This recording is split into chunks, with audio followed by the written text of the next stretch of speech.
간지는 누나가 암으로 죽는 인생을 바꾸는 비극을 겪은 외로운 아이였습니다. 어느 날 그는 탈진하여 죽기 전에 다른 세계로 옮겨가 어린 소년의 몸으로 SS급 마법 능력을 깨닫습니다. 우리 이야기는 간지의 누나가 암으로 죽은 후 그는 이 치명적인 질병의 치료법을 찾겠다고 맹세하고 과학자가 되기 위해 노력하기 시작하는 것으로부터 시작됩니다. 40년간의 노력 끝에 그는 유명한 약사가 되었지만 과로로 낮잠을 자다가 다른 세계로 이동하게 됩니다. 그는 눈을 뜨고 완전히 다른 세상에 자신이 있다는 것을 알게 되고 자신의 앞에 론이라는 소녀가 있다는 것을 알아챕니다. 그녀는 그에게 몇 주 전에 벼락을 맞아 그 이후로 혼수 상태였다고 말합니다. 그는 갑자기 잠자는 동안 죽었고 다른 세계로 이전되었다는 것을 깨닫습니다. 그는 롯에게 자신이나 자신의 과거에 대해 아무것도 기억나지 않는다고 솔직하게 말하자 그녀는 그에게 거울을 가져옵니다. 거울을 보니 자신은 파르마라는 소년의 몸에 들어와 있었고 팔에는 번개 모양의 낙인이 있었다. 롯은 그 낙인이 의술의 신의 표식이라고 말했지만 파르마는 무슨 말인지 알 수 없었고 무시했다. 롯은 그들의 가문이 대대로 왕실 약제사였으며 왕과 거의 같은 권력을 가졌다고 설명하며 그를 홀로 데려가 부모의 사진을 보여주었다. 그녀는 또한 그의 가문이 엄청난 마법 실력을 가지고 있었다고 밝히자 파르마는 흥분하여 자신도 마법을 쓸 수 있는지 물었다. 그 말에 롯은 깜짝 놀라 그에게 마법에 대한 기억이 전혀 없는지 물었다. 파르마가 고개를 저으니 롯은 귀족의 주요 특징이 마법 능력이며 마법을 못 쓰면 천민으로 여겨질 거라고 말했다. 그는 예전에 수속성 마법사였고 매우 뛰어나다고 설명하며 마법을 사용하는 방법을 기억해보라고 했다. 파르마는 방으로 돌아가 침대에 앉아 어떻게 연습을 시작해야 할지 생각하다가 물의 화학적 조성을 떠올렸고 분자 구조를 생각하자 갑자기 무언가 움직이는 느낌과 함께 손에서 물이 만들어지기 시작했다. 그는 재빨리 창문으로 달려가 정지하려 애쓰는 동안 정원에 많은 물을 뿌려댄다. 그는 마침내 물줄기를 멈추고는 완전히 지쳐버린다. 정원에 있던 롯은 그가 마법을 쓸 줄 기억하는 것을 보고는 흥분하여 위층으로 달려간다. 그때 그는 여러 분자 구성을 생각해보다가 분자 구조를 알면 복잡한 화합물을 만들 수 있다는 것을 알게 된다. 그녀는 위층으로 올라와 그에게 자신이 가지고 있던 모든 의학 지식도 잊었는지 묻고는 그를 도서관으로 데려간다. 도서관은 방대한 책들이 가득한 거대한 곳이었고 그녀는 그가 모든 책을 읽고 내용을 단어 하나하나 기억했다고 말한다. 그는 책을 집어들었는데 전에 본 적이 없었음에도 불구하고 책 속의 모든 내용이 이미 그의 마음속에 있다는 것을 깨닫는다. 소년의 기억 일부가 여전히 그와 함께 있었던 것이다. 그날 오후 그는 저녁 식사를 하러 가는데 그의 가족들은 그의 안부를 걱정하는 눈치였고 그중 진지한 표정의 남자가 있었는데 그가 그의 아버지였다. 아버지는 그가 기분이 좋아진 것을 기뻐했지만 그의 기억이 온전한지 확인하기 위해 끊임없이 의학적인 질문을 던지기 시작했다.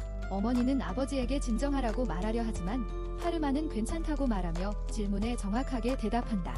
아버지는 그의 대답에 만족한 듯 보였고 내일부터 마법 훈련을 다시 시작해야 한다고 말했고 파르마는 즉시 동의했다. 다음 날 그는 아래층으로 내려가 일린이라는 이름의 선생님을 만났다. 그녀는 그를 의심스럽게 바라보며 자신이 알던 농부와는 전혀 다르게 생겼다고 말했다. 그녀는 그의 기억이 흐릿하다는 사실을 알고 있었고 자신이 그의 아버지의 최고 제자이며 이제부터 그의 가정교사가 될 것이라고 말했다. 그 후 그녀는 그에게 마법을 기억하는지 물었고 그는 기억나지 않는다고 대답했다. 그녀는 오늘 복습 수업을 할 것이라고 말하며 불, 물, 공기, 흙을 포함한 몇 가지 원소에 대한 기본적인 내용과 그것들을 이용해 새로운 것을 만들어낼 수 있다는 것을 설명했다. 그녀는 그를 감독으로 데려가 지팡이를 가져왔는지 묻습니다. 그는 바지 속에 있는 것을 말하는 거냐고 묻지만 그녀는 자신이 사이즈에 집착하는 사람이라서 평균 이하의 지팡이는 싫다고 말합니다. 좌절한 그는 갑자기 방벽에 장식품인 줄 알았던 지팡이가 있었던 것을 떠올립니다. 그녀는 한숨을 쉬며 자신의 지팡이를 꺼내는데 상당히 크고 태국 출신인가 하는 생각이 들지만 추측은 하지 않겠습니다. 그녀는 그에게 자신의 큰 지팡이를 건네주며 간단한 분수 마법을 부려보라고 합니다. 그는 어떻게 하는지 기억나지 않는다고 당황하며 말하자 그녀는 지팡이를 빼앗아 강둑으로 가서 자신이 시범을 보이니 자세히 보라고 합니다.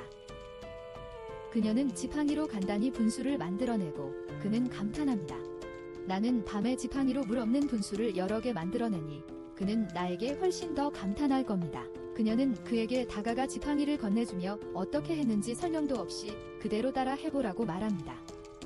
어쨌든 파르마는 재능이 넘치는 아이였고 강가 근처로 가서 제가 밤에 만들던 분수에 필적할 만큼 큰 분수를 만들어냅니다. 그녀는 너무 놀라서 쓰러집니다. 그녀는 그에게 달려가 괜찮은지 확인하고 각자 사용할 수 있는 만화의 양이 정해져 있으며 그가 자신의 만화를 모두 써버린 게 아닌지 걱정한다고 말합니다. 그녀는 가방에서 더 작은 지팡이를 꺼내 그에게 단단히 잡으라고 말합니다. 그는 지팡이를 잡는데 매우 능숙해 보였고 그것은 만화를 측정하는 일종의 계량기였는데 지팡이가 부러지자 그녀는 완전히 충격을 받습니다.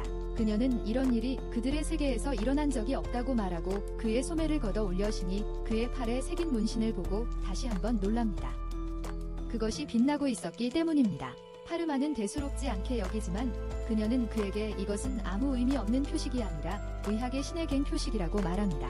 그녀는 그에게 아무도 앞에서 심지어 아버지 앞에서도 만화 측정 지팡이를 잡아서는 안 된다고 말하고 그날 수업은 끝냅니다. 돌아오는 길에 벤치에 앉아 놀다가 그는 집중하면 다른 사람의 병을 알 수 있다는 것을 깨닫습니다. 집중하자 엘렌의 손가락이 파랗게 보이는 것을 알아채고 그는 오늘 아침 손가락을 다쳤다는 엘렌의 말을 확인합니다.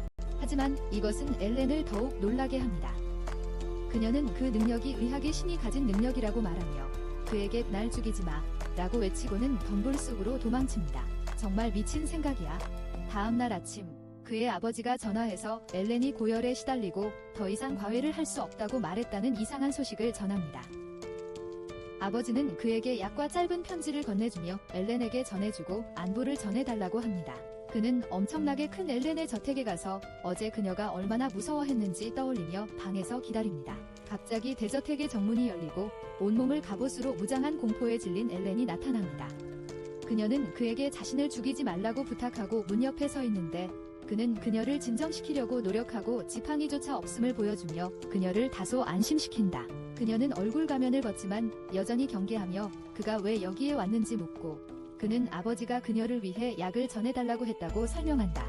그녀는 안으로 들어오지만 제약회사가 약에 독을 탔을지도 모른다는 생각에 다시 걱정한다. 그는 그런 일을 하지 않았다고 그녀를 안심시킨다. 그러고는 자신의 현대과학 지식으로 만든 약과 바르는 연고를 건네는데 그녀는 그것에도 걱정한다. 하지만 그는 그녀를 해칠 의도가 없으며 여전히 그녀를 스승으로 모시고 싶다고 확신시킨다. 그녀는 그가 의술의 신의 환생인데 배울 필요가 없다고 말하지만 그는 그녀를 스승으로 모시고 싶다고 고집한다. 그녀는 고개를 숙이고 신의 뜻이라면 따르겠다고 말한다. 그는 정말 이 세계의 마법에 대해서는 아무것도 모르고 자신이 신이라고 생각하지 않는다고 인정합니다. 그는 도서관 전체에 마법에 대한 자료가 없기 때문에 그녀의 도움을 요청합니다. 그곳은 약초 관련 책들로 가득 차 있습니다. 그는 새롭게 발견된 마법 능력을 이용하고 제어하는 법을 배우고 싶다고 말하고 그녀는 그를 가르치기로 동의합니다. 떠나기 전에 그는 예쁜 꽃다발을 그녀에게 건네주며 만약 그녀가 자신의 스승이 되지 않으면 꽃을 가져가겠다고 말합니다. 다음 날 정원을 거닐던 그는 다시 갑옷을 입었지만 더 편안해 보이는 엘렌에게 다가갑니다. 그녀는 그의 마법이 너무 강력해서 그가 안전하게 다룰 수 있다고 확신할 때까지 예방 조치를 취해야 한다고 말합니다.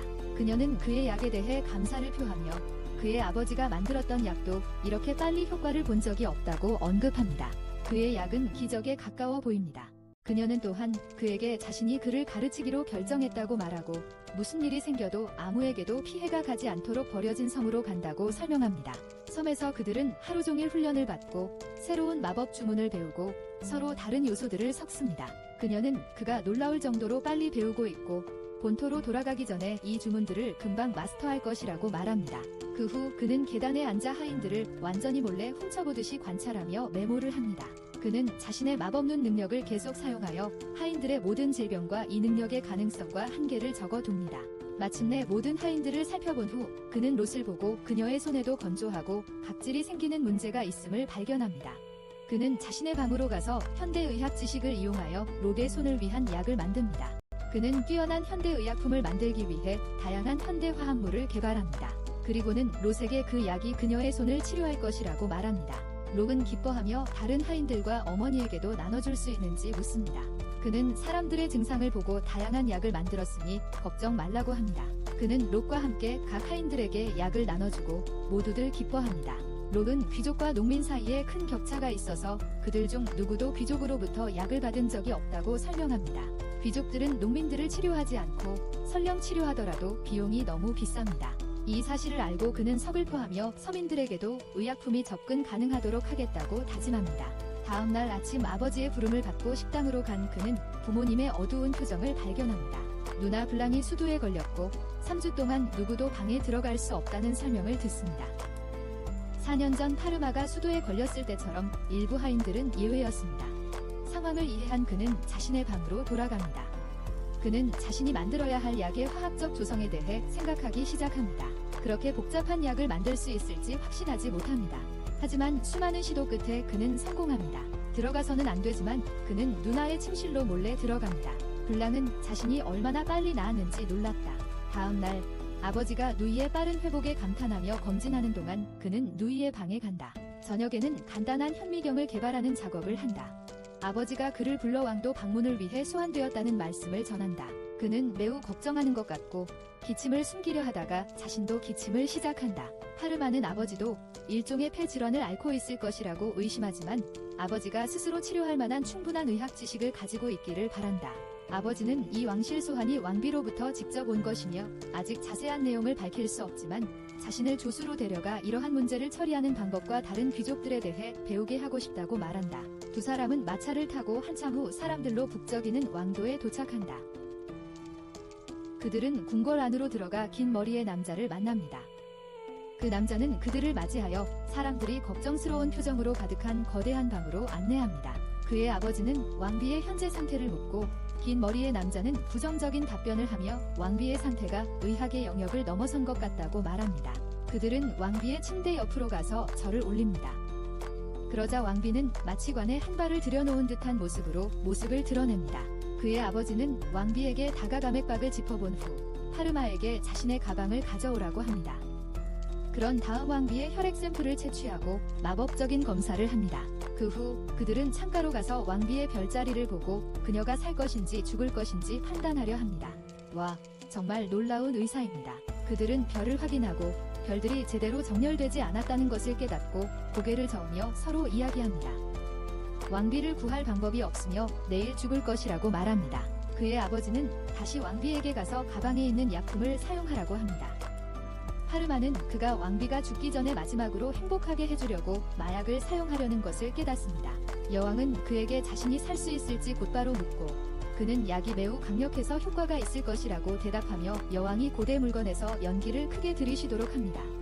파르마는 신하들이 장례식 준비를 논의하는 소리를 듣고 뒤돌아섭니다. 그리고 이것이 안락사를 위한 큰 의식이며 그의 아버지는 단지 여왕의 죽음을 편하게 하려는 것임을 깨닫습니다. 파르마는 안타까워하며 무언가를 해야 한다고 생각하고 자신의 특별한 능력을 사용하여 여왕의 문제의 원인을 정확히 확인합니다. 그리고 그 문제가 폐에 있으며 암이나 결핵일 수 있다는 것을 알아냅니다. 여왕의 증상을 신중하게 고려한 후 그는 그것을 에이즈로 좁혀나가고 이 시대에는 이 병이 불치병이었지만 미래의 의학으로 치료할 수 있다는 것을 깨닫습니다. 갑자기 문이 열리고 어린아이가 울면서 방으로 들어와 여왕에게 가서 여왕이 죽는 것을 원치 않고 여왕이 자신을 떠나지 않기를 간청합니다. 여왕은 극도로 슬퍼 보이고 바로 그때 파르마는 여왕을 죽게 둘 수 없다고 결심합니다. 그는 앞으로 나아가 여왕 앞에 절을 하고 자신이 개발한 새로운 약으로 병을 치료할 허락을 구합니다. 모든 신하들은 깜짝 놀라고 그의 아버지가 그의 옆으로 다가와 그에게 이런 헛소리를 묻습니다. 파르마는 여전히 자신이 여왕을 치료할 수 있다고 주장했고 아버지는 파르마에게 상황을 제대로 알지도 못하면서 함부로 말하지 말라고 꾸중했지만 여왕은 파르마가 자신을 취하게 하려는 의도가 없는 유일한 사람이라며 파르마가 원하는 대로 하도록 허락했습니다. 파르마는 여왕에게 감사를 표하고 급히 법정을 나와 방 안으로 들어가 얼음 마법으로 문을 막았습니다. 가방에서 필요한 물건들을 꺼내려던 순간 아버지가 나타나 문을 쾅쾅 치며 당장 문을 열라고 명령했지만 파르마는 약을 만들기 위해 필요한 화합물에 대해 집중하며 생각하기 시작했습니다. 매우 복잡한 화합물이었기에 파르마는 화합물의 화학적 구조를 그린 후 상상하며 합성하기 시작했습니다. 하지만 그러기 전에 아버지가 자신의 마법으로 문을 부수고 들어와 파르마에게 이런 어리석은 짓을 그만두라고 말했습니다. 아버지는 파르마에게 그 병은 불치병이며 파르마가 하는 짓은 여왕에게 더 큰 문제와 고통만 안겨줄 것이라고 말했습니다. 파르마는 그 병은 불치병이 아니며 아버지는 다른 어떤 바보 여자들처럼 점성술을 믿는 바보라고 응수했습니다. 그리고는 약을 합성하기 시작했지만 아버지는 다른 어떤 바보 여자들처럼 점성술을 싫어하는 파르마의 말에 기분이 상해 점성술도 실제 과학이라고 말하며 파르마에게 얼음 폭풍을 날렸습니다. 파르마가 돌아서자 아버지는 이미 매일 아침처럼 지팡이를 들고 있었고 마치 약이 독과 같은 것도 모르는 채 어떤 기적의 약에 대해 말하는 거냐고 물었다. 파르마는 아버지에게 굳게 세운 지팡이를 내리라고 했지만 무서운 삼촌처럼 아버지는 거절하고 얼음 폭풍을 더 쏘았다. 파르마는 돌아서서 재빨리 마법 방어막을 쳐 공격을 막았고 그 모습에 아버지는 깜짝 놀라 앞에 거대한 얼음 벽을 세웠다. 지팡이 없이 주문 없이 마법을 쓸 수 있는 사람은 없는데 아버지는 충격을 받고 파르마에게 내가 정말 내 아들 맞냐고 물었다. 파르마는 아버지에게 이스케이스, 디스케이스 개념을 어떻게 설명해야 할지 몰랐지만 아버지는 결국 카마스트라 글로 가득 찬 파르마의 일기를 발견했다. 아버지는 파르마에게 어디서 그런 지식을 얻었냐고 물었고 파르마는 혼수 상태일 때 꿈을 꾸었는데 갑자기 약과 카마스트라에 대해 모든 것을 알게 되었다고 대답했다. 아버지는 약의 신으로부터 계시를 받은 거냐고 물었고 파르마는 잘 모르겠다고 솔직하게 대답했다. 아버지는 만약 정말 신으로부터 계시를 받았다면 할 말이 없다고 말했다. 무서운 삼촌과는 달리 그는 지팡이를 칼집에 다시 넣습니다. 파르마 또한 존중을 표하며 벽 전체를 증발시켜 그의 원소가 물이라고 생각했던 아버지를 다시 한번 놀라게 합니다. 그는 다시 약을 합성하기 시작하고 완성되자 마스크를 쓴 채 법정으로 가져갑니다. 그는 여왕에게 다가가 약을 완성했다고 말합니다. 여왕이 앓고 있는 병은 에이즈이며 여왕이 변태적인 동물 행위를 했기 때문에 발생했고 치료는 장기간에 걸쳐 매일 약을 최소 반년 동안 복용해야 한다고 설명합니다. 하지만 약을 주기 전에 그는 자매의 현미경을 이용하여 여왕에게 자신의 혈액 속 박테리아를 보여주고 박테리아와 다른 병원균에 대한 개념을 설명합니다. 그런 다음 그는 독이 아니라는 것을 보여주기 위해 잔 하나를 마시고 여왕도 다른 잔을 마십니다. 모든 귀족들이 모여 현미경을 들여다보고 본 것에 놀라며 그에게 이것이 어떤 마법인지 묻습니다. 그 후 그는 아버지와 함께 저택으로 돌아와 아버지에게 술과 마약을 건네주며 카마스트라를 즐기라고 말합니다. 왕국 최고의 제약회사 사장인 그의 아버지와 함께 여왕의 집을 방문한 지 석 달이 되었고 매일 아침 카마스트라 필기를 비교하며 새로운 것을 시도해볼지 결정하는 일과를 만들었다. 아버지는 제약회사 사장이 가지고 있는 다양한 자세에 대한 지식에 놀라워하며 신의 축복이라고 생각할 수밖에 없었다. 아버지는 최근 의과대학 사람들이 약 만드는 방법을 알려달라고 접근했지만 제약회사 사장은 현재 자신만이 블루메스암페타민을 만들 수 있다며 즉시 거절했다고 말한다. 아버지는 의과대학 사람들에게 약을 절대 만들 수 없다고 말했고 이 약을 독점적으로 판매하여 유일한 생산자가 되려 한다며 걱정할 필요 없다고 말한다. 제약회사 사장은 아버지를 바라보며 자신의 진짜 의도는 에이즈 치료제가 모든 약국에서 만들어질 수 있도록 이 약의 조리법을 공개하는 것이지만 자신의 특별한 능력을 이용해 이 약을 만들고 있다고 말한다. 하지만 아버지는 심각한 표정으로 제약업계뿐 아니라 여왕을 증오하는 종파들까지 많은 사람들의 눈에 띄었으니 앞으로 조심해야 한다고 말한다. 그는 누군가가 왕국 내에서 에이즈 발생을 고의적으로 조장했다고 의심하며 여왕이 적과 관계를 맺었다는 것을 의미하고 매우 위험한 상황이라고 말한다. 하지만 제약회사 사장은 에이즈는 초기에는 명확한 증상이 없으며 그녀에게 병을 준 사람은 자신이 감염되었다는 사실을 모를 가능성이 높다고 말한다.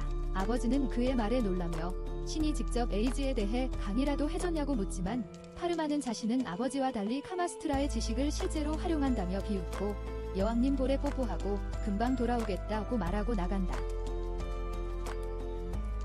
그는 궁궐에 가서 여왕의 방문 앞에서 기다리는데 여왕의 유산 수술을 도왔던 젊은 시종이 다가와 여왕에게서 무엇을 얻고 싶은지 묻는다. 파르마는 당황하지만 시종은 여왕의 병을 고쳤으니 상을 받을 것이라고 말한다. 하지만 파르마는 아직 아무것도 생각하지 못했다며 굳이 바라는 것이 있다면 약국을 열어 마음껏 크랙을 팔고 싶다고 말한다. 문이 열리고 그는 안으로 들어가 여왕의 정기검진을 한다. 그는 새로운 증상을 적어내리고 복용량을 조절한 후 회복이 잘 되고 있고 2달 안에 완치될 것이라고 말한다. 여왕은 웃으며 빨리 다시 관계를 갖고 싶다고 말하지만 파르마는 최소 2달은 금욕해야 한다고 말하며 그렇지 않으면 병이 재발할 수 있다고 경고한다. 여왕은 놀라지만 최대한 자제하겠다고 약속한다. 여왕은 에이즈에 걸린 이후 사회적 지위가 급락하고 아무도 자신을 존중하지 않는다고 말한다. 약사는 내가 너무 순종적이어서 그렇다고 하지만 누가 뭐라고 하든 내 아들은 널 항상 필요로 하고 존경할 거라고 위로해. 내가 들어본 거짓말 중 최악이야. 많은 놈들이 그녀를 숭배하고 죽는 날까지 숭배할 거라고도 말해. 이 말에 그 관심 갈구하는 여자는 매우 기뻐하며 한동안 약사를 무시하고 편안하게 자위행위를 해. 다음 날 그와 그의 아버지는 왕궁으로 소환되고 둘 다 완전히 치장을 하고 가. 그들은 귀족들로 가득 찬 법정에 들어서고 여왕은 왕좌에 앉아 있어. 여왕은 약사의 아버지를 불러 곤경에 처했을 때 도와준 것에 대해 쓸데없는 감사를 늘어놓고 매우 놀란 표정의 약사를 군중에서 불러. 그는 조심스럽게 여왕에게 다가가고 여왕은 지팡이를 그의 어깨에 얹고 그의 훌륭한 봉사와 목숨을 구해준 공로를 칭찬하며 그에게 훈장을 수여하고 그의 아버지처럼 왕실 약제사로 임명해. 그녀는 그에게 왕궁 어디든 원하는 곳에 원하는 때의 땅을 선택하여 약국을 열 수 있도록 개인적으로 허락한다고 말합니다. 이 소식에 그는 매우 기뻐합니다. 다음 날 많은 사람들이 그의 집에 와서 면담을 요청합니다. 그들과 만나자 그들은 자신들이 왕실 목수, 건축업자, 석공이라고 설명하며 왕비가 약국을 가능한 한 빨리 그리고 아름답게 건설하도록 개인적으로 배정했다고 합니다. 파르마는 자신이 약국의 위치, 시기, 형태에 대해 구체적으로 생각해 본 것이 없고 결정하는데 시간이 필요하다고 말합니다. 하지만 일꾼들은 왕궁으로 약국을 짓지 않고 돌아가면 왕비가 그들의 목을 베어버릴 것이라고 말합니다. 그가 무슨 말을 하기도 전에 엘렌이 활기찬 모습으로 방에 들어와 아버지가 약국 건설을 돕도록 자신에게 명령했다고 말합니다. 파르마는 다른 약국들을 둘러보고 자신이 원하는 것과 필요한 것을 파악하고 싶다고 말하지만 일꾼들은 왕비가 그들의 가족 전체가 다시는 햇빛을 보지 못하게 할 것이라고 말하며 그것을 허락할 수 없다고 합니다. 잠시 생각한 후 파르마는 마침내 자신이 원하는 것을 결정하고 연필과 종이를 집어들어 꿈꿔왔던 약국의 정교한 설계도를 그리기 시작합니다. 시간이 흘러 공사가 순조롭게 진행되고 이제 건축업자가 그에게 약국 이름을 정할지 묻습니다.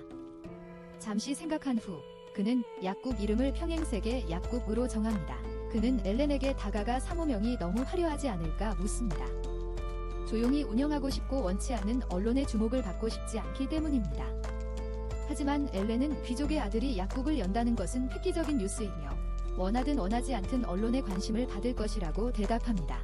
하지만 그들이 더 이야기하기 전에 뚱뚱한 남자가 그들에게 다가와 이것이 단순한 소문인 줄 알았다고 말하며 그들의 가게를 봅니다.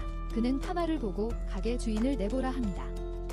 파마는 매일 밤 자신의 어머니를 소유한다고 말한 뒤 가게 주인이라고 주장합니다. 뚱뚱한 남자는 자신이 의학조합원이라며 아이들을 위한 막대 사탕을 팔 건지 딱딱한 사탕을 팔 건지 묻습니다. 그는 파마가 다른 것을 할 만큼 나이가 들지 않았다고 생각하기 때문입니다. 파마는 그 뚱뚱한 남자의 어머니가 자신의 막대 사탕을 매우 좋아하며 그녀가 유일한 고객이라고 대답합니다. 다른 사람들에게는 실제 의약품을 판매할 것이라고 합니다. 그는 뚱뚱한 남자에게 가게 운영을 위해 그의 조합에 등록해야 하는지 묻습니다. 그러자 뚱뚱한 남자는 그들의 조합은 귀족의 등록을 받지 않지만 간청하면 받아줄 수도 있다고 대답합니다. 하지만 파마는 그의 제안을 거절합니다. 그는 스스로 일하고 싶고 더 나은 약을 더 저렴한 가격에 판매함으로써 그 뚱뚱한 남자의 조합 전체보다 더 잘할 수 있다고 믿기 때문입니다. 이에 격분한 뚱보는 그가 그럴 수 없다고 말하지만 엘렌은 그가 미쳐서 그를 포트루스트로 만들기 전에 물러서라고 말하며 그를 제지한다. 이에 뚱보는 겁에 질려 도망친다. 파르마는 가게 안으로 들어가 가지고 있는 도구들을 최종 점검하고 엘렌에게 회계를 보고 돈을 관리할 사람이 필요하다고 말한다. 그러자 록은 자신이 읽고 쓰고 수학을 좋아하니 자신을 고려해달라고 말한다. 정말 괴물 같군. 하지만 파르마는 완전한 여성 혐오주의자라 그녀에게 기회를 주고 싶어 하지 않고 여자아이니까 돈 같은 건 당연히 다룰 수 없다며 심부름꾼으로 삼겠다고 말한다. 단순한 록은 곧바로 동의하고 떠난다. 그는 다시 엘렌에게 돌아서 완벽하게 회계를 처리할 수 있는 믿을 만한 사람을 찾아야 한다고 말한다. 그날 저녁 그는 저택으로 돌아와 복도에서 모든 하인들과 여동생 그리고 롯이 눈물을 흘리고 있는 것을 보고 어리둥절해한다. 그는 안으로 들어가 무슨 일인지 묻자 세드릭이라는 사람이 그동안의 관대함에 감사하며 오늘부터 파르마 가문의 회계사를 그만두고 시골에서 평화로운 삶을 살 것이라고 설명한다. 이 말에 모두가 감정이 북받쳤다. 그는 무릎이 많이 안 좋다고 주장했고 그걸 고려해서 약사의 아버지는 그를 해고하기로 결정했습니다. 약사는 그에게 무릎이 더 좋았다면 여전히 일하고 싶었을지 물었고 세드릭은 고개를 끄덕이며 회계관리를 좋아한다고 말했습니다. 그 말을 듣고 그는 달아나 아버지의 방으로 들어가 세드릭을 자신의 약국 회계사로 고용할 수 있는지 허락을 구했습니다. 아버지는 약사가 그를 고용할 수 있도록 세드릭을 해고했다고 말하고 하인 중 한 명에게 가게를 열었다는 선물로 약사에게 줄 거대한 상자를 가져오라고 말했습니다. 약사는 상자를 열고 금화로 가득 찬 것을 보고 충격을 받았습니다. 이런 엄청난 재력과 자식들은 싫어. 그는 약사에게 이 돈을 신중하게 사용하고 약국을 새로운 높이로 끌어올리라고 말했습니다. 솔직히 돈이 무한정 있다면 그리 어렵지 않죠. 약국이 문을 연 지 한 달이 되었지만 놀랍게도 몇 주에 한 번 손님이 올까 말까 하고 장사가 형편없어 약사는 자신감을 잃기 시작했습니다. 엘렌은 그러나 그에게 이것은 당연한 일이라고 안심시켰다. 평민들은 대개 오랫동안 다니던 같은 출신의 약사나 의원을 찾아가는 반면 귀족들은 약사를 집으로 불러 질병을 치료하기 때문이라고 말이다. 그는 사람들이 새 약국을 한 번이라도 이용해 보려 하지 않는 이유를 알 수 없어 한숨을 쉬었다. 그때 로디 손에 서류 더미를 들고 방에 들어와 마을 전체를 돌아다니며 평민들의 새 약국에 대한 인식에 관한 설문조사를 했고 마침내 결과가 나왔다고 말했다.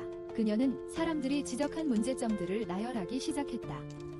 첫 번째는 문에 황실 인장이 찍혀 있어 이 약국은 여왕 외에는 아무에게도 책임질 필요가 없다는 것을 의미하는데 이는 일반적으로 매우 높은 지위의 귀족들에게만 허용되는 것이라는 점이었다. 두 번째는 약국 밖에 서 있는 무서운 모습의 경비병들인데 이들은 상점을 보호하는 데 중요하지만 차가운 태도 때문에 평민들을 겁먹게 한다는 점이었다. 이 사람들은 뭘 원하는 거야? 텔레투비를 경비로 세우라고? 다음 문제는 그들은 그런 가게 안에서 무엇을 입어야 할지 모른다는 것인데 내가 들어본 것 중 가장 중산층스러운 말이다. 다음은 귀족 앞에서 예절을 잘못 지킬까 봐 두렵다는 것이었다. 문제는 사람들이 약값이 경쟁사보다 싸더라도 너무 비쌀 거라고 생각한다는 거예요. 그리고 마지막 문제는 사람들이 아이 약사를 신뢰하지 않는다는 건데 솔직히 그건 당연해요. 그들은 나중에 이 문제들에 대해서 브레인스토밍하기로 하고 다행히도 첫날 손님이 한 명 왔는데 알고 보니 멀미약을 사러 온 노선장이었어요. 그는 약을 받아 물을 마시고 떠나려는데 파르마가 그를 붙잡고 선원들은 인질에 걸리기 쉽기 때문에 이 약이 도움이 될 거라고 하면서 비타민C 알약을 줍니다. 하지만 노인은 놀란 듯 약을 거절하고 누가 밖에서 기다리고 있다는 핑계를 댑니다.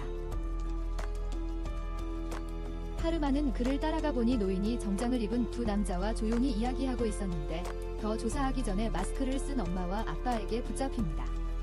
어떤 특정 웹사이트에서 자주 본 마스크였어요. 그는 부모님을 가게 안으로 데려가 자기 방에서 그런 취미를 가지라고 말하지만 아버지는 그에게 조용히 하라고 하고 가게를 구경시켜 달라고 합니다. 파르마는 그들을 가게의 여러 층으로 안내하며 먼저 약을 팔 곳인 1층을 보여줍니다. 두 번째 공간은 환자들이 쉴 수 있는 방이고 저 같은 정신 이상자들을 위한 격리실도 있습니다. 그 후 그는 화장실과 부엌을 보여준 다음 새로운 크랙 제조법을 개발하는 자신의 개인 연구실로 안내합니다.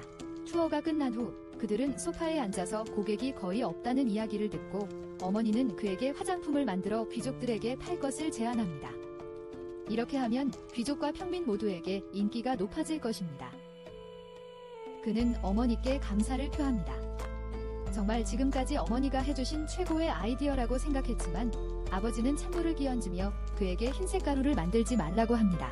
파어머는 당황하는 것 같지만 아버지는 피부를 하얗게 하려고 이 흰색 가루를 사용하는 여성들이 그렇지 않은 여성들보다 질병에 걸릴 확률이 더 높다는 것을 알았다고 밝힙니다. 게다가 이 가루를 사용하면 수명도 단축되는 것 같습니다. 그는 아버지가 예전 미용 제품에 포함되어 있었지만 현대에는 금지된 중금속에 대해 이야기하는 것을 깨닫습니다.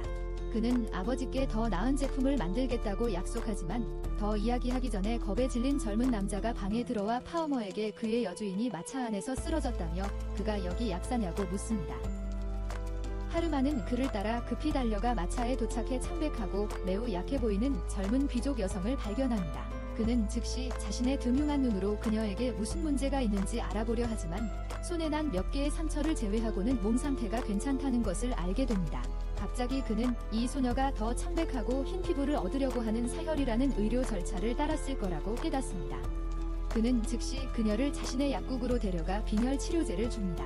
그녀는 기운을 차리고 자신이 좋아하는 남자가 더 하얀 피부의 여자를 선택해서 차였기 때문에 이런 짓을 시작했다고 털어놓습니다. 참으로 인종차별적인 몰지각한 사람이군요. 차인 후 그녀는 헬스장에 가서 가면을 쓴 괴물이 되는 대신 어리석은 방법으로 복수하려 했습니다. 그는 의사가 시행하더라도 매우 위험한 일이니 그런 짓을 해서는 안 된다고 말하고 다음 주에 새로운 화장품을 가지고 있을 테니 다시 오라고 합니다. 일주일 후 그녀가 돌아오자 그는 자신이 만든 새로운 중금속 없는 파우더와 파운데이션을 그녀에게 제공했고 그녀는 즉시 마음에 들어 했습니다.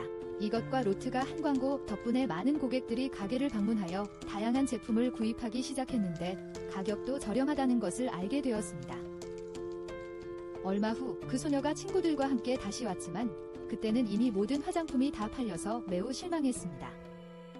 그들은 방에 앉아 그녀가 그의 사업에 투자하고 화장품만 취급하는 그의 회사의 자회사를 설립하자고 제안했습니다. 회계사가 긍정적인 신호를 주자 그는 그 제안에 동의했습니다. 얼마 후 화장품을 테스트하고 생산하는 연구소와 함께 또 다른 가게가 생겼습니다. 그 여성은 화장품 전문 지식을 가진 신뢰할 수 있는 여성 약사들을 여러 명 고용하여 파르마 밑에서 일하게 하고 제품 공급을 늘렸습니다. 새로운 미백 파우더 소식은 여왕의 귀에도 들어갔고 여왕은 파르마에게 사업에 대해 묻고 그에게서 여기서는 새로운 제품인 립글로스를 받았습니다. 그녀는 입술에 바르고는 그 아름다움에 즉시 매료됩니다. 하지만 약사는 그녀가 다시 병에 걸릴까 봐 너무 과하게 사용하지 말라고 조심스럽게 말합니다. 그녀는 앞으로 자신이 가장 먼저 이 화장품을 받고 싶다고 말하고 가격을 올리라고 합니다. 그렇지 않으면 동네 사업가들이 망할 거라고 하자 그는 동의합니다. 시간이 좀 지난 후 약사는 아버지와 함께 바다를 건너 여행을 떠납니다. 과거 여왕을 치료하고 그 대가로 영주가 된 아담이라는 영주를 만나기 위해서입니다. 그는 현재 왕국에서 가장 큰 항구와 약재를 생산하며 엄청난 부를 축적했습니다. 아버지와 이야기하는 중에 아담은 세금 납부를 회피하려는 한 회사 때문에 어려움을 겪고 있다고 말합니다. 아버지는 차분하게 그를 바라보며 최대한 대화로 해결하려고 노력해야 한다며 문제가 초기 단계일 때 해결하기 위해 그와의 만남을 주선합니다. 갑자기 그는 약사 쪽으로 돌아서서 쓸데없는 어른들의 대화에 참여하기보다는 나가서 놀라고 말합니다. 약사는 아이처럼 행동해야 한다는 것을 깨닫고 바다에서 수영을 하겠다며 바보처럼 떠들고는 달아납니다. 해변으로 내려가던 그는 로트와 그의 여동생이 모래성을 짓고 있는 것을 발견합니다. 두 소녀가 그에게 인사를 하고 그의 여동생이 물놀이를 하게 해달라고 조르기 시작합니다. 하지만 그는 그녀가 수영을 할 줄 모르고 롯도 마찬가지라고 말합니다. 그러나 블렌드는 즉시 그의 팔을 잡고 물놀이를 하게 해달라고 애원하고 롯도 같은 행동을 합니다. 두 소녀가 물놀이를 하게 해달라고 애원하며 항상 가장자리에 있겠다고 약속하자 그는 매우 곤란한 처지에 놓입니다. 그는 마침내 발만 담그도록 허락하지만 젖지 않도록 주의하라고 말합니다. 그는 돌아서서 엘렌이 어디선가 갑자기 나타나 와인을 마시는 것을 봅니다. 그리고는 자신도 물에 들어가겠다며 파르마에게도 같이 젖도록 권합니다. 파르마는 정중하게 사양하고 엘렌은 그가 수영을 못하는 거냐고 묻고는 바다로 들어갑니다. 그는 앉아서 전생에 자신이 매우 수영을 잘했던 것을 떠올리고 여동생이 어릴 적 자신과 함께 물놀이를 하게 해달라고 조르던 기억이 떠오릅니다. 그는 항상 지금은 물에 들어갈 수 없다고 말하고 5살이 되면 바다에 데려가 함께 놀아주겠다고 약속했지만 비극적인 일이 일어나 그녀가 5살이 되기도 전에 세상을 떠났고 아름다운 파도를 즐길 기회조차 갖지 못했습니다. 그는 현실로 돌아와 눈물을 닦지만 큰 소리를 듣고 고개를 들자 블렌드가 물에 떠내려가고 롯이 서투르게 도움을 요청하는 것을 봅니다.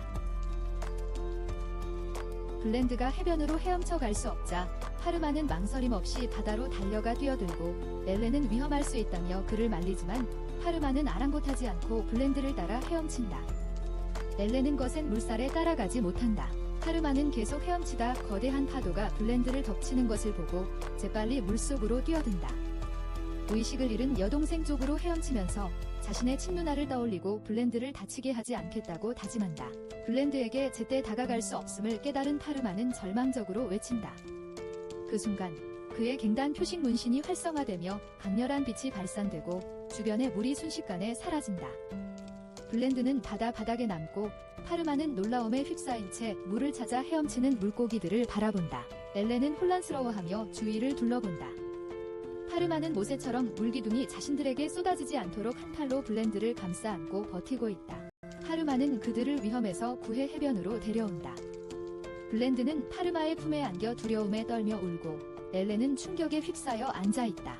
파르마는 블렌드를 위로하며 부상 여부를 확인하고 무사함에 안도한다. 반면 엘렌은 무슨 일이 일어났는지 이해하지 못하고 파르마에게 묻는다. 파르마는 무슨 일이 일어났는지 자신도 모르겠다며 자신의 물 마법 능력 때문일지도 모른다고 솔직하게 대답한다. 하지만 엘렌은 그런 마법은 존재하지 않는다고 말한다. 파르마는 그 말에 놀라며 롯조차 자신을 두려워하는 것 같다는 것을 알아차리지만 적어도 이번 생에선 여동생을 죽음 직전에서 구할 수 있었던 것에 행복해하며 그녀를 꽉 껴안는다. 그날 밤 늦게 그는 침대에 앉아 주변의 물을 모두 없애는 것만 생각했지. 그들의 몸도 물로 이루어져 있다는 것과 작은 실수가 그들의 목숨을 앗아갈 수 있다는 것을 생각하지 못했다는 점을 곱씹는다. 론은 그를 침대에 눕히고 방에서 나가려 하지만 파르마는 그녀를 멈추고 사과하며 더 이상 그 마법을 사용하지 않겠다고 말한다. 파르마가 자신이 그 마법을 사용했을 때 그녀가 두려워했다는 것을 알고 있다고 말하자 론은 당황하는 것 같지만 곧 자신은 그를 두려워하지 않았다고 말한다. 오히려 그의 마법 능력에 경외감을 느꼈고 블렌드의 목숨을 구한 그의 빠른 판단과 결정에 깊은 인상을 받았다. 블렌드가 물에 빠지는 동안 자신은 한치도 움직일 수 없이 그 자리에 얼어붙어 있었다는 사실에 그녀는 눈물을 흘린다. 파르마는 수영을 할 줄 모른다면 들어가지 않은 것이 옳은 선택이었다고 말하며 그녀가 자신의 여동생만큼이나 자신에게 소중하다고 말한다. 롯은 기쁨을 감추지 못하고 마음속 깊이 그에게 감사를 표한 후 방으로 돌아간다. 다음 날 아침 그들은 가게 문을 열자 가게 앞에 모여든 많은 사람들과 마주했습니다. 평소의 절반에도 못 미치는 손님 수에 파마는 충격을 받았습니다. 그는 주말 바닷가 여행으로 가게 문을 닫았던 탓이라고 생각했지만 엘렌은 파마의 약이 뛰어나기 때문이라고 주장했습니다. 둘러보다 파마는 자신을 마치 매춘부 보듯 쏘아보는 흰옷을 입은 두 남자를 발견했습니다. 그는 그들에게 다가가 도와줄 수 있는지 물었지만 그들은 대답하지 않고 곧바로 자리를 떴습니다. 그날 후에 그들은 차를 마시며 이야기를 나누었고 파마는 흰옷을 입은 남자들에 대해 이야기했습니다. 엘렌은 자신도 도와주려 했지만 그들은 파마에게만 관심이 있는 것 같았다고 말했고 롯은 그들에게 무언가를 찾는 것을 도와줄 수 있는지 물었지만 대답조차 하지 않았다고 말했습니다. 엘렌은 파마에게 그들의 옷차림이 이 지역 사람들의 옷과 다르다며 자신은 이 지역의 모든 길들을 알고 있기 때문에 그들의 목적이 더욱 의심스럽다고 말했습니다. 론은 약간 무서워하며 경비대에 연락해야 하는지 물었고 파마는 동의했습니다. 다음 날 아침 경비병들이 약국 문을 열려는 순간 마차가 그들에게 돌진하는 것을 목격했습니다. 경비병은 말을 멈추려 했지만 마른 정문을 뚫고 모든 것을 파괴하며 질주했습니다. 그 후 경비병은 파마의 저택으로 가서 아버지에게 사건을 설명했고 아버지는 격분했습니다. 아버지는 경비병에게 도대체 무슨 짓을 한 거냐고 물었지만 경비병은 반응할 시간조차 없었다며 사과했습니다. 파마는 이것이 적의 대담한 행동이라고 깨달았고 그의 아버지는 범인을 직접 처벌하겠다고 말했습니다. 측근이 누가 그런 짓을 했겠냐고 묻자 아버지는 적들이 파마를 외부인으로 여기며 놀라운 효과의 약을 헐값에 판매하는 것을 눈엣 가시로 여겨 그의 가게를 망하게 하려는 것이라고 대답했습니다. 아버지는 더 큰 문제가 생길 것을 예상하며 경비병에게 대비하라고 말하고 이 사건에 대해 여왕에게 직접 편지를 쓰겠다고 말했습니다. 파마는 아버지에게 약국을 확인하러 가겠다고 말했지만 아버지는 그를 멈추고 용의자가 있는지 물었습니다. 그는 이것이 약국 조합과 백의 사람들의 소행일 수도 있다는 것을 알지만 확실히 하기 위해 더 많은 정보를 수집할 시간이 필요하다고 말합니다. 파마는 약국으로 달려가지만 사람들이 잔해와 파편을 치우려고 하는 가운데 완전히 파괴된 것을 발견합니다.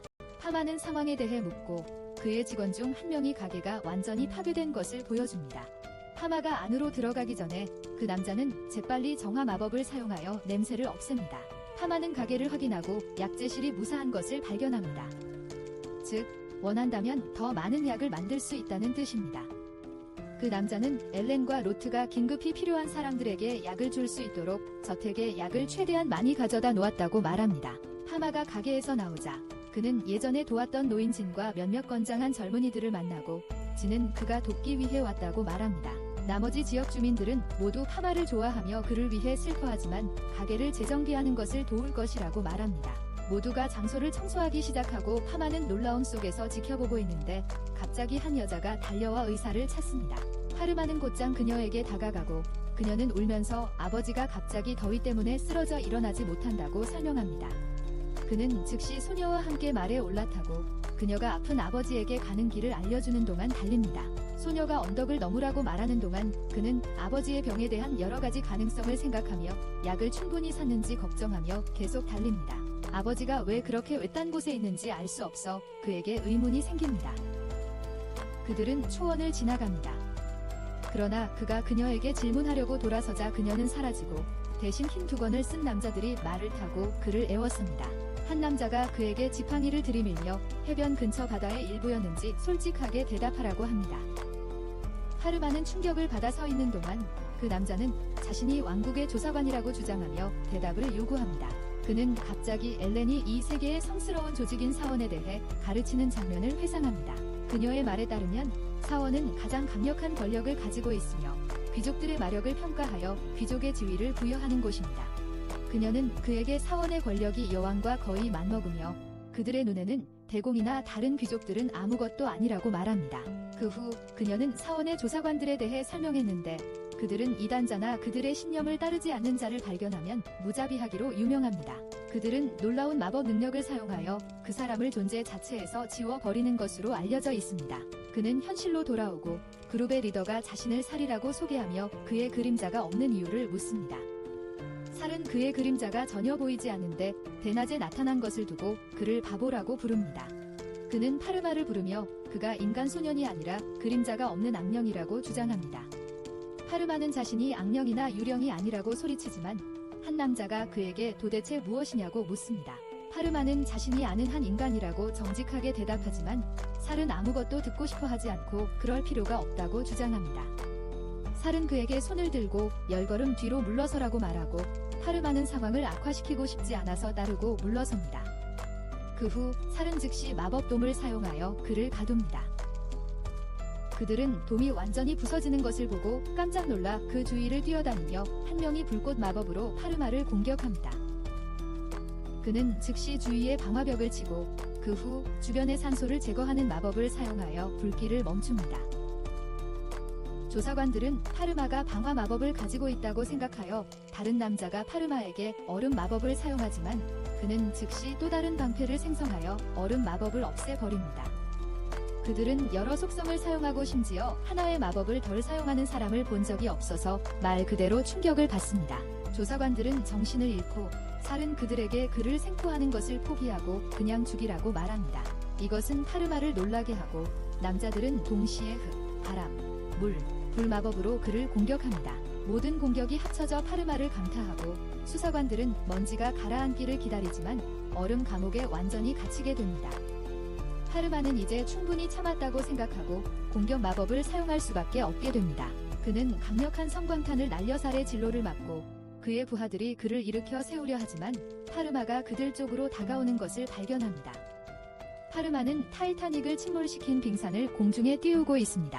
그는 한 번의 공격으로 그들을 쉽게 없앨 수 있다고 말하지만 자신은 사람들을 치료하기 위해 해치기 위해 태어난 것이 아니라고 말합니다. 그의 빛나는 몸은 살에게 충격을 주고 살은 마침내 그의 팔에 있는 갱단 문신을 발견하고 그의 부하들에게 그가 실수했다고 이 소녀는 인간이 아니라 의술의 신이라고 말합니다. 파르마는 그런 일이 없다고 말하려 하지만 모두가 절을 하고 살은 신에게 지팡이를 겨눈 벌을 받았다고 주장합니다. 파르마는 살이 넘어지면서 다리가 골절되어 피를 흘리고 있는 것을 알아챕니다. 살은 멜로드라마를 시작하여 자신이 이 상처로 곧 죽을 것이라고 말하며 엉덩이에서 작은 단검을 꺼내 목에 대고 파르마에게 용서를 구합니다. 다행히 파르마는 단검이 살의 목에 닿기 직전에 맞고 마법으로 단검을 없앱니다. 살은 혼란스러워 보이고 파르마는 아무도 죽이고 싶지 않고 평화롭게 약국을 운영하고 싶을 뿐이라고 말합니다. 그는 물러서서 자신의 시각으로 살의 다리에 벌어진 골절을 확인하고 출혈을 멈추는 가장 좋은 방법을 생각합니다. 그는 다리를 절단하는 것을 생각하지만 그 부위가 빛나기 시작하는데 이는 절단하면 죽을 것이라는 뜻입니다. 그는 살의 목숨을 구하려면 수술을 해야 한다는 것을 깨닫지만 문제는 마을에서 너무 멀리 떨어져 있어 시간이 없을 수 있다는 것입니다. 그는 자신이 수술을 해본 적 없는 약사라는 것을 알고 있지만 살에게 즉각적인 치료가 이루어지지 않으면 살아남지 못할 것입니다. 그는 즉시 돌아서서 자신의 돼지 마법을 사용하여 마법 테이블을 만들고 그의 부하들에게 살을 그 위에 눕히라고 말하고 마차를 부르라고 지시합니다. 살은 신 자신이 자신을 치료하려는 것을 보고 충격을 받지만 약사는 그에게 걱정하지 말라고 합니다. 저녁이 될 무렵 그는 살을 텐트 안에 눕히고 텐트 안으로 들어가 살에게 항생제를 투여해야 한다고 설명한 후 통증을 위한 마취를 하고 상처를 소독한 다음 손상된 조직을 잘라내고 다시 봉합할 것이라고 말합니다. 그는 준비를 하고 수술 장비를 착용한 후 주사기를 가져와 그의 척추에 마취제를 투여합니다. 그 후 그는 얼음 덩어리를 만들고 살에게 느껴지는지 짓궂게 묻습니다. 살은 아무것도 느껴지지 않는다고 대답하고 파르마는 안도하며 곧바로 메스를 들고 수술을 시작합니다. 몇 시간 후 그는 살의 부하들이 소식을 간절히 기다리는 텐트 밖으로 나옵니다. 파르마는 수술이 성공적이었고 그들의 지휘관이 다시 살아날 것이라는 좋은 소식을 전합니다. 파르마가 그들을 처벌하지 않고 오히려 도왔다는 사실을 믿을 수 없어 모두 경외감에 숙연해집니다. 파르마는 그들에게 진정하라고 말한 뒤 자신의 능력이 일반 대중에게 알려지는 것을 원치 않으므로 이 사건을 비밀로 지키라고 명령합니다. 몇 달 후 살 자신이 파르마의 약국을 방문하는데 엘렌과 록은 그가 사원의 수석 주교이자 조사관이기 때문에 충격을 받습니다. 하지만 그는 파르마에게 목숨을 빚졌다며 초콜릿 한 웅큼을 건넵니다. 그는 파르마에게 다시 감사를 표하며 그 덕분에 걸을 수 있게 되었고 항상 충실한 종이 될 것이라고 말합니다. 그가 그림자가 없는 수상한 소년에 대한 파일을 완전히 삭제했다고 주장하며 그쪽으로는 더 이상 문제될 것이 없다고 말합니다. 파르마는 그의 도움에 감사를 표하고 밖을 내다보니 그의 수행원들이 그를 위한 선물들을 잔뜩 들고 있는 것을 보고 다소 과하다고 생각합니다. 살은 파르마에게 따로 이야기하자며 상자를 보여주는데 그 안에는 의술의 신의 원래 지팡이라고 하는 특별한 지팡이가 들어있습니다. 그것은 사원 금고의 신의 석상과 함께 보관되어 있었지만 살은 그 지팡이가 마땅한 주인에게 있어야 한다고 믿어서 가져왔습니다. 그는 이 지팡이가 모든 속성을 사용할 수 있으며 전투, 진단, 치료에도 사용할 수 있다고 주장합니다.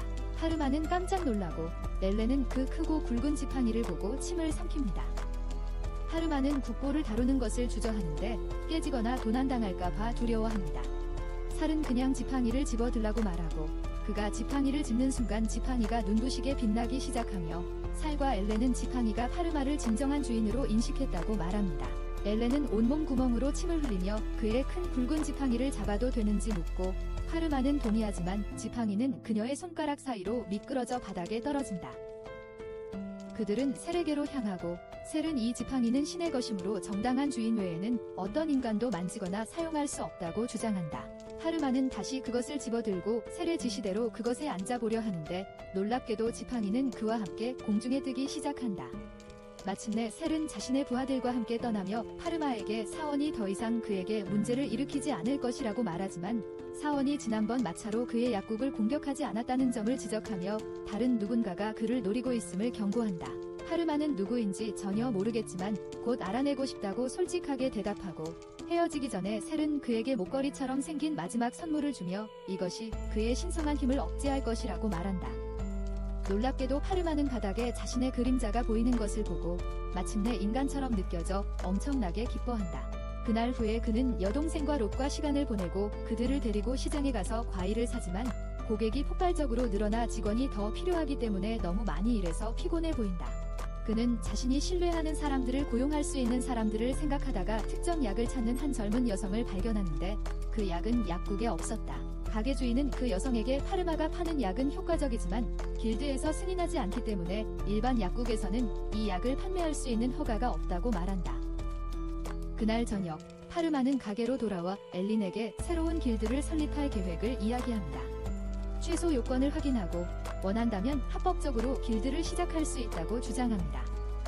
그리고 길드가 준비되면 새로운 약으로 업무량을 줄일 수 있으므로 새로운 가게들이 꼭 참여할 것이라고 믿습니다. 길드를 만들기로 즉시 결정되고 파르마는 세드릭에게 서류 준비를 하라고 합니다. 다음날 아침 약국으로 가는 길에 딸을 얻고 동네 의사의 문을 두드리는 낡은 옷을 입은 남자를 만납니다. 파르마는 의사가 며칠 동안 도시를 떠났지만 원한다면 딸을 진찰해 줄 수 있다고 말합니다. 그 남자는 파르마를 의심스럽게 바라보다 그의 옷깃에 있는 약사 배지를 발견하고 돈이 없다며 정중하게 거절하려 하지만 파르마는 걱정 말라고 하고 로타 헤드에게 준비를 시키겠다고 말합니다. 그는 남자에게 따라오라고 하고 약국 정문을 지나갑니다. 약국은 사람들로 가득 차 있습니다. 깨끗한 방으로 들어가 남자에게 딸을 들것에 눕히라고 하고 마스크를 쓰고 남자에게도 하나를 건넵니다. 남자는 마스크 사용법을 몰라 당황하는 것 같습니다. 약사는 그에게 안전하다고 확신시키며 감염 확산을 막기 위해 왔다고 말합니다. 그 남자는 그의 여동생의 병이 퍼지지 않도록 뒷문으로 왔다는 것을 깨닫습니다. 약사는 테이블에 앉아 소녀에 대한 질문을 시작하고 남자는 자신의 딸의 이름이 마리이고 7살이라고 말합니다. 다음으로 약사는 언제부터 아팠는지 묻고 남자는 어제 오후에 마지막으로 식사를 했고 그 이후로 아프다고 말합니다. 약사는 소녀가 탈수 증상을 보이고 현재 거의 의식이 없으므로 고열이 있다고 말합니다. 그런 다음 마리의 몸무게를 아는지 남자에게 묻지만 남자는 모르기 때문에 약사는 그가 마리를 안고 체중계에 서도록 합니다. 약사는 무게를 적어두고 남자는 혼란스러운 표정을 짓습니다. 그래서 약사는 이제 그를 따로 재면 마리의 몸무게를 알 수 있고 그에 따라 정확한 용량을 정할 수 있다고 말합니다. 나중에 약사는 특별한 마법의 눈으로 문제를 확인하기 전에 그녀의 몸과 입에 다른 신체적 징후가 있는지 확인합니다.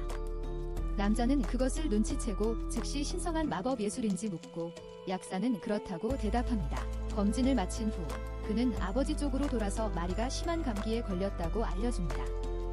남자는 훨씬 더 치명적인 것을 예상했기 때문에 매우 놀랍니다. 그는 파르마에게 귀신 들린 게 아닌지 확신하냐고 묻지만 파르마는 고개를 젓습니다.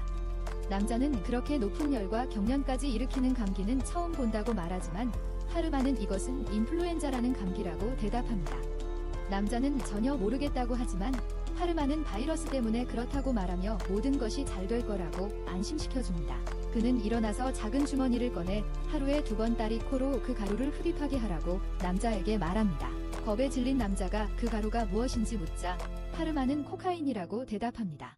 그러고는 여자아이에게 곧 코카인 흡입하는 법을 가르쳐 주겠다고 말한 뒤 아버지에게 마리의 몸속 백혈구가 바이러스와 싸우고 있는 것이며 고온 환경에서 바이러스가 죽기 때문에 사실 좋은 일이라고 말합니다.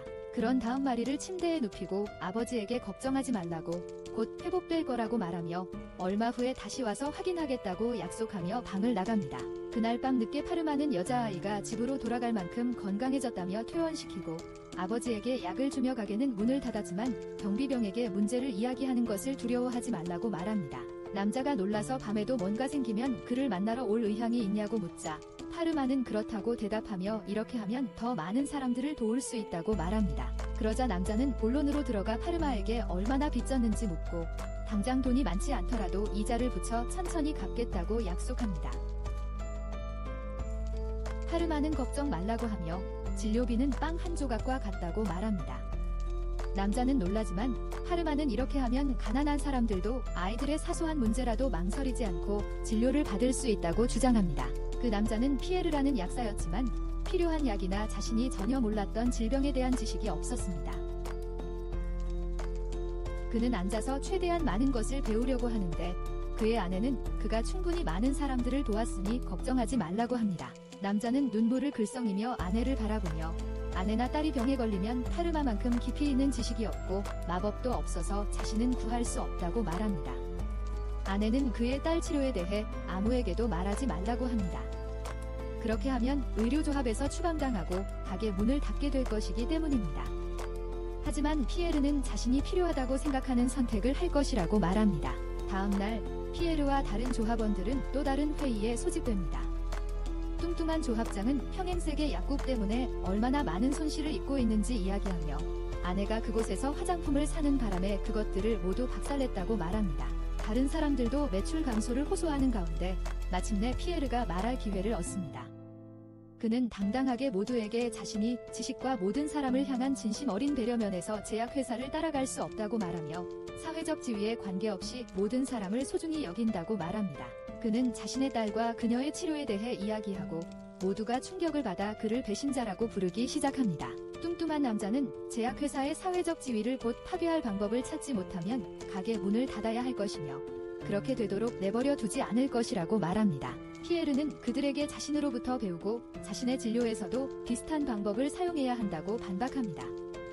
그들은 효능을 알지도 못하는 약초만을 사용하고 있지만 다른 남자들은 그 약초들이 조상들로부터 내려온 것이므로 효과가 있을 것이라고 주장합니다. 남자들은 격분하여 그를 길드에서 쫓아냅니다. 저녁이 되자 그의 가게는 완전히 파괴되고 면허는 박탈당합니다. 그는 계단에 앉아 울고 있는데 마침 제약회사 대표가 그를 보고 피에르도 약사임을 알아챕니다. 피에르는 그에게 일어난 모든 일을 이야기하고 이제 완전히 파산했으니 새로운 나라로 이주하여 새로운 길드를 시작해야 할 것이라고 말합니다. 제약회사 대표는 그를 격려하며 자신이 새로운 길드를 설립하고 막 왕으로부터 허가를 받았다며 피에르를 첫 번째 길드 회원으로 초대합니다. 피에르는 눈물을 참지 못하고 자신의 목숨을 구해준 제약회사에 영원히 감사하는 마음을 전하며 악수합니다. 시간이 흘러 피에르는 가게를 완전히 재건하고 개업 준비를 마칩니다. 그는 긴장한 기색이지만 딸의 격려에 힘입어 문을 열고 이미 기다리고 있는 수많은 손님들을 마주합니다. 몇 달 후 어느 날 아침 식탁에서 그의 아버지는 휴가를 위해 집으로 돌아온다는 큰형 폴로부터 편지를 받습니다. 아버지는 폴이 몇 가지 문제 때문에 당분간 돌아오지 못한다고 모두에게 알리고 제약회사 직원을 자신의 사무실로 부릅니다.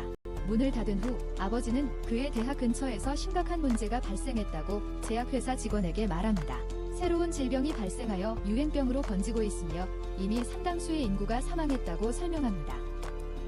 폴의 대학 연구원들이 샘플을 분리하고 연구하려고 했지만 접촉 후 일주일 안에 2명의 연구원이 괴사로 사망했기 때문에 전염성이 매우 높다는 아버지의 설명에 제약회사 직원은 충격을 받습니다. 파르마는 표본을 구할 수 있는지 묻지만 아버지는 그 병에 걸린 사람의 시체나 표본은 모두 성스러운 불길에 태워 없앴다고 말합니다. 게다가 전염병이 발생한 섬은 격리되었고 연구소는 완전히 폐쇄되었습니다. 파르마는 괴사에 대한 이야기를 듣고 충격을 받고 아버지에게 다른 정보가 있는지 묻습니다. 아버지는 모든 것을 태우기 전에 몇몇 학생들이 파르마가 디자인한 현미경을 사용하여 병원체의 스케치를 몇 개 그렸다고 밝힙니다. 파르마는 즉시 아버지에게 팔에게 스케치를 요청하라고 말하고 다음날 그는 극도로 걱정하며 가게로 내려갑니다. 엘렌이 그것을 알아채고 괜찮냐고 묻자 그는 큰 문제가 있다고 대답합니다. 그는 엘렌에게 퍼지고 있는 질병에 대해 설명하고 2주 안에 수도에서 대규모 박람회가 열릴 예정이며 이미 감염된 지역에서 화물이 온다고 말합니다.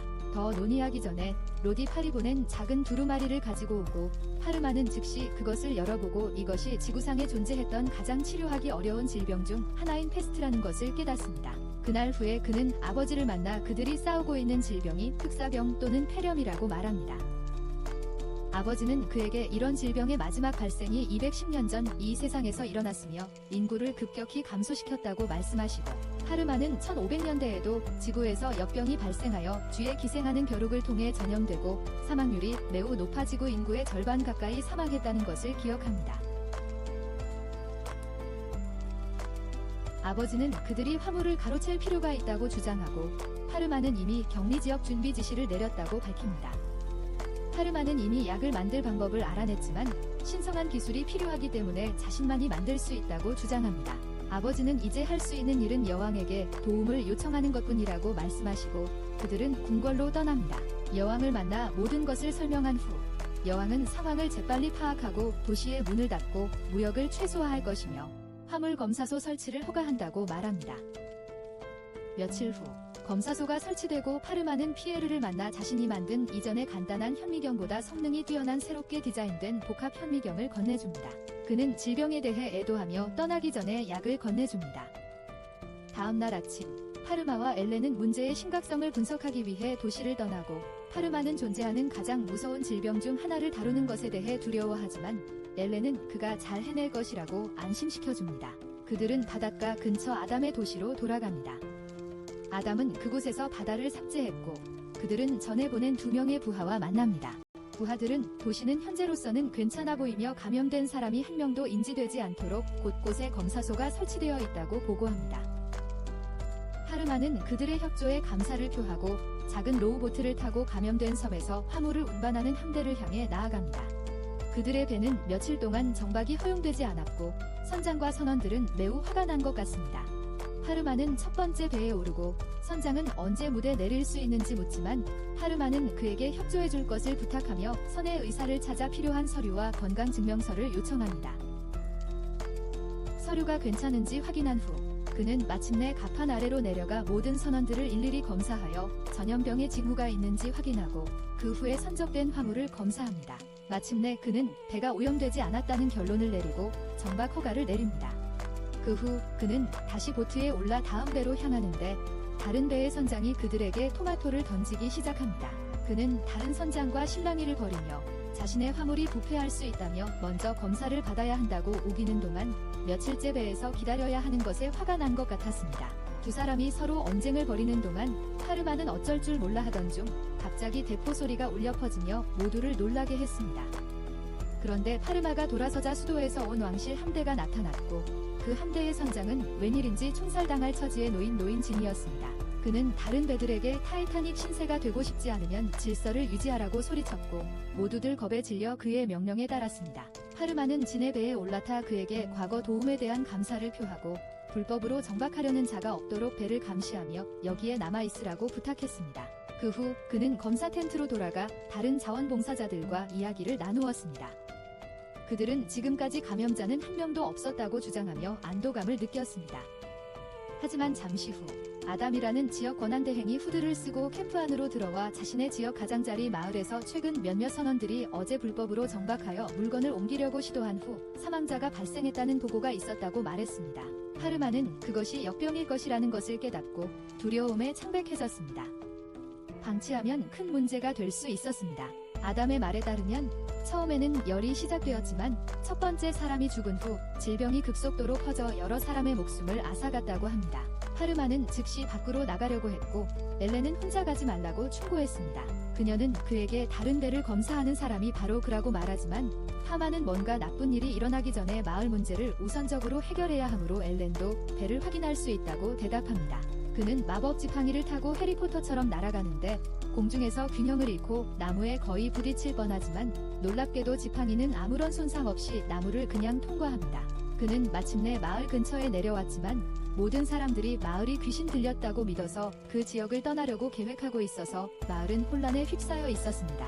그는 그들에게 즉시 돌아가라고 마을을 떠나지 말라고 말하지만 마을 사람들은 그를 불신하고 그에게 무기를 들이대자 그는 마법을 보여주며 마을 전체를 이글루로 뒤덮습니다. 그는 마을 사람들에게 자신의 배지를 보여주며 그 병을 치료할 수 있다고 말하지만 그러려면 그들이 다시 안으로 들어가야 한다고 말합니다. 그들은 왕실 약사가 왔다는 것을 보고 희망을 갖게 되고 따르기 시작합니다. 그는 오래된 집안에 임시 본부를 만들고 마을 지도자들을 모아 계획을 보여줍니다. 그는 마을을 감염이 심한 사람들을 위한 구역, 감염이 가벼운 사람들을 위한 구역, 감염되지 않은 사람들을 위한 구역으로 세 구역으로 나누고 싶어 합니다. 그는 감염이 가장 심한 사람들을 우선적으로 치료하여 전염을 막겠다고 안심시켰다. 모두 그와 협력하기로 동의했고 작전이 시작되었다. 다음 날 파르마는 일을 시작하여 많은 환자들이 누워있는 임시 병원 중 한 곳을 방문했다. 그는 재빨리 모든 환자들의 질병 징후를 확인했고 일부는 감염되었고 일부는 사망했으며 일부는 초기 증상만 보이고 있음을 알아챘다. 그는 나머지 자원봉사자들에게 가져온 약을 투여하라고 재빨리 지시했고 그는 직접 감염이 가장 심한 사람들에게 가서 자신의 신성한 마법을 사용하여 약효를 증폭시켰고 그 결과 환자는 곧 회복되었다. 왕궁으로 돌아온 그의 아버지는 이 질병에 대한 백신을 만드는 방법을 설명한 그의 편지를 받고 백신을 전문으로 하지만 기회를 얻지 못했던 캐스퍼라는 가장 나이 많은 교수 중 한 명을 불렀다. 이번에 그의 아버지는 파르마가 보낸 편지를 그녀에게 보여주며 이와 같은 백신을 만드는 방법을 찾아달라고 요청했다. 그의 놀라움과는 달리 노부인은 편지를 한번 훑어보고 3년 전에 이미 이와 같은 것을 성공적으로 만들었다고 주장했다. 그의 아버지는 곧바로 그녀의 연구실로 따라가 여러 바이알에 이미 백신이 있는 것을 보고 경악합니다. 그는 즉시 모든 사람들에게 이 백신의 생산을 최대화하고 진행 중인 다른 모든 연구를 중단하라고 지시합니다. 맥이 쓰러질 무렵 파르마는 마을 지도자들을 만나러 마을에서 나와 감염된 사람들을 최대한 치료하려고 노력했고 대부분이 건강하게 회복되고 있지만 구하지 못한 사람들도 많았다고 알립니다. 그는 최악의 시나리오는 피했지만 아직 안심할 수는 없다고 말합니다. 그는 지도자들에게 최소 2주 동안 아무도 마을을 떠나지 않도록 하고 설치류나 벼룩을 발견하면 활동가들이 뭐라고 하든 상관없이 즉시 죽이라고 말합니다. 그는 즉시 마법 지팡이를 타고 그 지역을 떠나 지쳐서 날아다니다가 숲가장자리에서 연기가 피어오르는 것을 발견합니다. 그는 재빨리 내려가서 자원봉사자들이 묶인 선원들을 둘러싸고 모든 화물을 태우고 있는 것을 발견합니다. 그들은 그들이 불법으로 상륙한 선원들이었고 너무 아파서 선장이 그들을 여기에 버리고 갔다고 말합니다. 선원들은 목숨이 위험한 상황인 것 같지만 파르마는 정보를 알려주면 치료해주겠다고 약속합니다. 선원들은 즉시 여러 화물을 싣고 있었지만 특히 성기사들이 직접 운반한 섬 출신의 흰 날다람쥐가 실려 있었다고 말합니다. 파르마는 이것이 여왕을 죽이려는 계획임을 즉시 깨닫습니다. 그는 여왕이 이전에 걸린 병도 고의로 그녀를 죽이려는 음모였다는 것을 이해합니다. 하지만 파르마가 치료하자 그 범인은 화가 나서 이 행성에서 가장 치명적인 질병을 사용하여 여왕을 포함한 모든 사람을 죽이기로 결심합니다.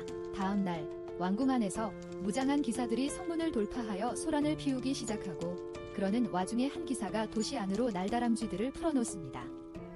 소식은 여왕에게 매우 빠르게 전해지고 적국의 공격으로 오인하지만 정찰병은 기사가 5명뿐이라고 대답합니다. 갑자기 파르마의 아버지는 상황을 파악하고 여왕에게 자신이 알던 사람이 만든 질병에 대한 의심을 말합니다. 그의 말에 따르면 그는 자신만큼 뛰어난 칼이라는 그부가 있었지만 그와는 원칙적으로 많은 차이가 있었습니다. 어느 날 밤 그는 지하 감옥을 돌아다니다가 동급생이 인체 실험을 하는 것을 목격하고 칼이 인간성이 전혀 없다는 것을 깨달았습니다. 그는 즉시 상관에게 알렸고 칼은 퇴출되었으며 나중에 사원의 조사관들에 의해 의료계에서 쫓겨났습니다. 그는 왕에게 퇴출되기 전에 사람에서 사람으로 옮겨다니는 특수한 독을 연구하고 있었다고 말했습니다. 다시 말해 그는 신체적 충돌 없이 사람들의 목숨을 빼앗을 수 있는 전염병 바이러스를 만들려고 했다는 뜻입니다. 도시 안에서는 기사들이 다람쥐들을 사방으로 퍼뜨리며 왕실 군대와 싸우는 난투극이 벌어지고 있습니다. 왕실 군대는 성기사들에게 상대가 되지 않고 짓밟히고 있던 중 갑자기 살이 그의 무리와 함께 나타나 기사들의 진격을 즉시 저지합니다. 한편 파르마는 마침내 도시로 돌아와 종탑에 서서 감염이 이미 퍼지기 시작했다는 것을 알게 됩니다. 그는 갑자기 작은 점들을 발견하고 날아다니는 다람쥐가 여전히 이동하며 질병을 곳곳에 퍼뜨리고 있다는 것을 알아챕니다. 그는 갑자기 아버지를 발견하고 아버지를 만나러 내려간 후 둘 다 살이 부상당하고 병든 기사들을 체포한 정문으로 향합니다. 그들의 의도를 질문하자 기사들은 미친 사람이 섬을 장악하고 명령에 따르지 않으면 모든 주민을 죽이겠다고 위협했기에 어쩔 수 없었다고 주장합니다. 파르마의 아버지는 그 사람의 이름이 칼인지 묻고 기사들은 즉시 동의하지만 다른 무언가를 밝히기도 전에 병에 걸려 현장에서 사망합니다. 파르마의 아버지는 그들을 불태우라고 명령하고 처리되는 동안 파르마는 이상한 느낌을 받고 뒤돌아보니 건물 꼭대기에 어둡고 그림자 같은 남자가 서 있습니다. 파르마는 불길한 예감에 약국으로 돌아가겠다고 아버지에게 즉시 말하고 그 사이 롯과 세드릭이 약을 구하러 약국에 들어옵니다. 그들은 1층으로 올라가는데 갑자기 롯이 뒤돌아보니 후드를 쓴 남자가 세드릭의 등을 칼로 찔렀습니다. 한편 파르마와 그의 아버지는 약국에 도착하고 그는 그림자 같은 인물이 건물 안에 있음을 알아챕니다. 그들은 즉시 안으로 달려가지만 어두운 인물이 그들 옆에 서 있는 가운데 롯과 세드릭이 구석에서 피를 흘리고 있는 것을 발견합니다. 파르마의 아버지는 즉시 칼을 공격하지만 칼은 공격을 막고 뒤돌아서 섬뜩한 얼굴을 드러냅니다. 파르마는 즉시 친구들에게 달려가고 피가 독에 감염된 것을 알아채며 이것이 단순한 칼에 찔린 상처가 아님을 깨닫습니다. 아버지가 칼과 싸우는 동안 파르마는 독을 분석하고 제거하려 하지만 그들의 몸에 여러 가지 독이 있다는 것을 알고 하나씩 치료하기 시작합니다. 한편 그의 아버지는 전 친구에게 패배하고 멀리 날아가기 전에 파르마와 그의 친구들을 향해 갑니다. 그는 또 다른 치명적인 독을 만들려 하지만 파르마는 강화된 마법으로 주먹을 날리기 전에 그 화합물을 제거합니다. 그들은 건물에서 떨어지고 파르마는 지팡이로 칼을 치고 움직이지 못하게 한 후 가슴을 찔러 직사시킵니다. 모두 기뻐하고 얼마 후 흑사병의 확산을 통제하고 천천히 하지만 확실하게 여왕이 전염병 종식을 선포하면서 모든 것이 정상으로 돌아옵니다. 파르마는 자신의 가게로 돌아가 평소의 생활을 시작하고 다가올 새로운 도전을 기대하며 열심히 살아갑니다. 화면에서 다음 비디오를 시청하세요. 다음에 봐요.